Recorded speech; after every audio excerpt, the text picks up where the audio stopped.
آئیے کتاب رحمت سورہ الکہف اٹھائیں۔ اللہ تعالیٰ نے ایک واقعہ بیان کیا ہے حضرت موسیٰ اور حضرت خضر علیہ السلام کا، کہ حضرت موسیٰ علیہ السلام عزم مصمم کر کے جب چلے تو اللہ فرماتا ہے کہ ہم نے حضرت موسیٰ علیہ السلام کو جس بندے کی نشانی بتائی تھی وہ بندہ ان کو وہاں مل گیا۔ سفید چادر اوڑے حضرت خضر علیہ السلام وہاں لیٹے ہوئے تھے، تو یہ جا کے ان کے پاس کھڑے ہو گئے کہ حضرت میں آپ کی خدمت میں اس لیے آیا ہوں کہ اللہ نے آپ کو جو خصوصی علم عطا کیے ہیں میں ان کو سیکھنے کی غرض سے آپ کی چوکھٹ پہ آیا ہوں۔ کہا تم میرے ساتھ صبر نہیں کر پاؤ گے، معاملے مشکل ہیں، سفر دشوار ہے، منزل کٹھن ہے، اور میرے معاملات ایسے ہیں کہ تم اعتراض کرو گے اس کے بغیر تم رہ نہیں سکتے۔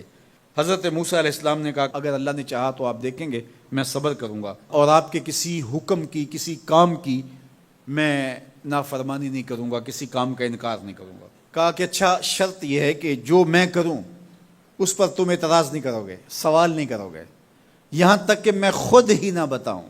تو کہا کہ یہ شرط ٹھہری، میں کوئی بات نہیں کروں گا۔ فانطلقا، دونوں چل پڑے، دریا کے پار جانا تھا۔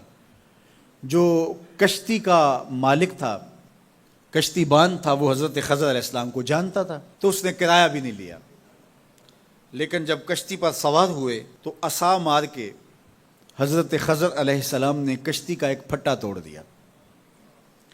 تو بے ساختہ حضرت موسیٰ علیہ السلام نے کہا آپ نے پھٹا توڑ دیا، یہ سارے ڈوب جائے؟ کہا میں نے کہا تھا نا تم میرے کاموں پہ صبر نہیں کر پاؤ گے۔ تو حضرت موسیٰ کو یاد آیا، کہا میں بھول گیا تھا، اس پر مواخذہ نہ کیجیے۔ پھر دونوں چل پڑے، بچے کھیل رہے تھے، ایک خوبصورت لڑکا وہ بھی بچوں میں کھیل رہا تھا۔ حضرت خضر آگے بڑھے اور اس کی گردن مروڑ دی، اس کو قتل کر دیا۔ صاحب شریعت تھے حضرت موسیٰ علیہ السلام، نہ رہ سکے، پھر بول پڑے ایک جان کو بغیر کسی جان کے بدلے میں قتل کر دیا، اس نے گوایا کیا تھا ہمارا؟ آپ نے بہت ہی جو ہے وہ غلط کام کیا، یہ کام اچھا نہیں کیا آپ نے۔ کہا میں نے کہا نہیں تھا کہ تم میرے ساتھ صبر نہیں کر پاؤ گے۔ کہا ایک موقع اور دے دیجئے، اب اگر میں نے کوئی اعتراض اٹھایا تو پھر دوبارہ مجھے آپ اپنی صحبت میں نہ رکھیے، عذر تمام ہو جائے گا۔ پھر دونوں چل پڑے، یہاں تک کہ ایک بستی میں دونوں آئے تو آپ نے بستی والوں سے کہا کہ ہم مہمان ہیں، آپ ہماری مہمان نوازی کیجیے، کھانا کھلائیے۔ تو انہوں نے انکار کر دیا، کہا کہ ہم تو آپ کو بلایا نہیں ہے، آپ خود آئے ہیں، آپ اپنے کھانے کا خود انتظام کیجیے۔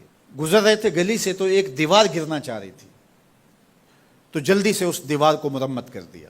کہا حضرت ہم اگر چاہتے تو اس پہ اجر لے سکتے تھے، انہوں نے ہمیں کھانا تک نہیں دیا اور ہم ان کی دیواریں سیدھی کر رہے ہیں۔ کہا اب تمہاری میری جدائی ہو گئی، تم نے یہ بھی اعتراض کر دیا۔ تو انہیں یاد آیا کہ وہ یہ بھی اعتراض ہو گیا۔ اب میں تمہیں بتاتا ہوں کہ یہ 3 کام میں نے کیوں کیے۔ اللہ اکبر۔ اب سنیے، قرآن ہمیں بتاتا ہے کہ ظاہری علم بھی ہوتا ہے لیکن کوئی باطنی علم بھی ہوتا ہے۔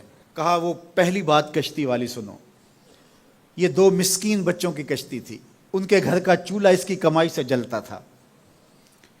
دریا کنارے کنارے ایک ظالم بادشاہ رہا تھا جو لوگوں کی کشتیاں چھین رہا تھا، ہم نے تھوڑا سا عیب لگا دیا، وہ ٹوٹی کشتی چھوڑ کے چلا گیا۔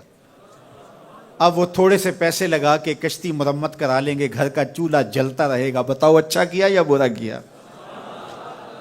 کہا رہی بات اس بچے کی جس کو ہم نے قتل کیا، اس کے ماں باپ مومن تھے، نیک تھے، صالح تھے، بچے نے بڑا ہو کے بہت برا ہونا تھا، ہم نے اس کو قتل کر دیا، اللہ اس کے بدلے ان کو بہتر اولاد دے گا۔ علماء تفسیر نے لکھا ہے اس بچے کے بدلے میں اللہ نے ان والدین کو ایک بیٹی عطا کی جس کی نسل سے 70 نبی پیدا ہوئے۔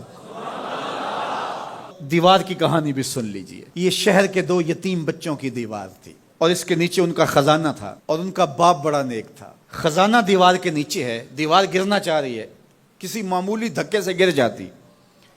2 ہی صورتیں تھیں، یا وہ بچے خود اپنا خزانہ اٹھا لیتے یا لوگ اٹھا کے لے جاتے۔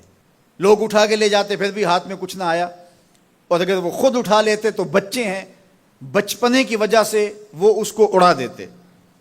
تو ہم نے اس کے اوپر دیوار کھڑی کر دی، جب تک وہ اس قابل نہیں ہو جاتے کہ یہ خزانہ نکال کے اس کو صحیح مصرف پہ لگا سکیں، اتنی دیر تک دیوار گرے گی نہیں۔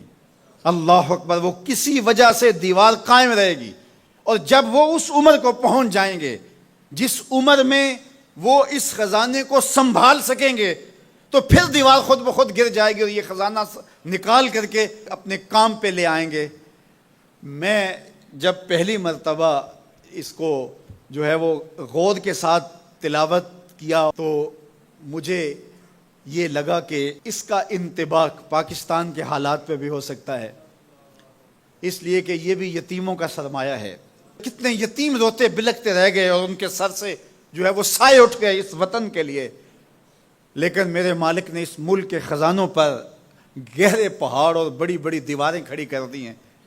جب تک یہ قوم بلوغت تک نہیں پہنچے گی اتنی دیر تک وہ خزانے ظاہر نہیں ہوں گے، اور جب یہ قوم اپنی بلوغت تک پہنچے گی، شعوری بلوغت، فکری بلوغت، علمی بلوغت، اور رب سے جو وعدہ کیا تھا پاکستان کا مطلب کیا، لا الہ الا اللہ، جب اس بلوغت تک یہ پہنچ جائے گی، اس وعدے کی تکمیل ہوگی، پھر رب دیوار ہٹا دے گا اور پاکستان کو اللہ اتنے خزانے دے گا اور پاکستان ایسا مالا مال ہوگا دنیا دیکھنے آئے گی انشاءاللہ۔ اس لیے رب نے دیواریں بنا کے رکھی۔ تمہارا باپ معین الدین چشتی بڑا نیک تھا، تمہارا باپ داتا گنج بخش علی حجویری بڑا نیک تھا، تمہارا باپ حضرت مجدد الف ثانی بڑا نیک تھا، ان کی وجہ سے میں دیواریں کھڑی کر رہا ہوں اور مضبوط حصار لگا رہا ہوں تمہارے خزانوں پر، اور وہ وقت آئے گا جب تم بلوغت کی عمر کو پہنچو گے دیواریں ہٹ جائے گی اور تمہارا وطن زمانے پہ مہکتے پھول کی طرح اور چمکتے ستاروں کی طرح اور روشن آفتاب کی طرح چمکتا اور مہکتا دکھائی دے گا، اور زمانہ پاکستان دیکھنے آئے گا، پاکستان دنیا کی قیادت کرے گا انشاءاللہ۔ تو کہا یہ تعویل ہے ان باتوں کی جو باتیں میرے رب نے مجھے بتائی، اور یہ میں نے اپنی مرضی سے نہیں کہیں، اور جو میں نے کیا اپنی مرضی سے نہیں کیا۔ تو یہ بات